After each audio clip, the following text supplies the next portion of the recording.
দুজনের নাম আমি বিশেষ করে উল্লেখ করব।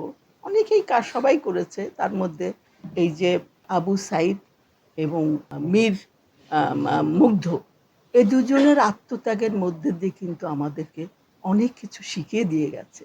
অনেক দূরে এরা কিন্তু আমাদের সাহস জুগিয়েছে, এরা কিন্তু অনেক কিছু শিখিয়েছে, যা কোনো দিন এদেশের মানুষ, এ দেশ, এ জাতি কখনোই তাদেরকে ভুলে যাবে না।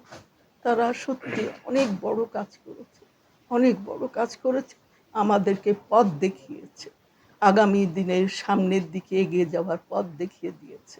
আমরা মানে নিঃস্বার্থভাবে দেশের জন্য আমরা কাজ করব, এটাই আমার ইচ্ছা। আমি কোনো রাজনীতির সঙ্গে জড়িত না, আমি একজন চলচ্চিত্র শিল্পী। সেই 60-এর দশক থেকে আজ অবধি এই চলচ্চিত্রের সাথে আমি বিভিন্নভাবে জড়িত আছি। আর সত্যি কথা বলতে কি, দেখেন এই যে বন্যা বলেন বা বিভিন্ন সময় যে আমাদের যে ক্রাইসিস, আমাদের দেশে অনেক সময় অনেক রকমের দুর্ভিক্ষ, অনেক কিছু হয়।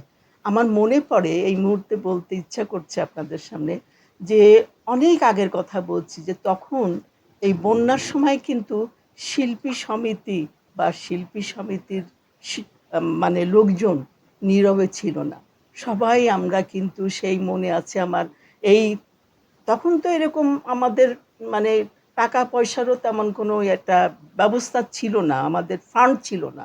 তো এই ফান্ড তৈরি করার জন্য আমরা তখন এই চিটাগং, ঢাকায় স্টেডিয়ামে আমরা কিন্তু ফুটবল খেলেছি। আমরা ফুটবল খেলে আমরা সেই টাকা মানে আমরা আর্ন করেছি, সেই পয়সা দিয়ে কিন্তু আমরা এই সমস্ত বন্যা কবলিত এলাকায় গেছি, আমরা তাদেরকে খাদ্য দিয়েছি, বস্ত্র দিয়েছি, তাদের সাথে মিশে তাদেরকে সমবেদনা দিয়েছি, সাহস জুগিয়েছি। এই ছিল তখনকার কাজ।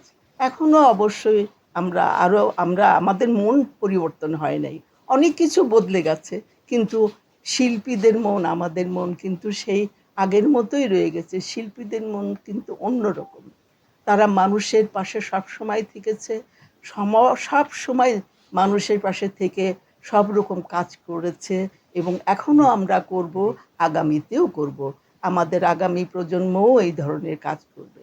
এবং আমি মনে করি যে এই যে এখনকার যে নতুন মানে যে এই যে প্রজন্ম বলেন, নতুন যারা কাজ করছে, তারা যেভাবে মানে কাজ করছে, মানুষকে সহযোগিতা করছে, সাহায্য করছে, মানে এটা দেখলে সত্যি চোখে পানি ধরে রাখা যায় না।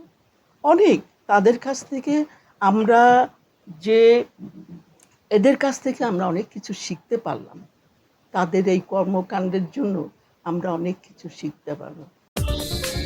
দেশ বিদেশের সর্বশেষ সংবাদ সবার আগে জানতে ক্লিক করুন risingbeauty.com।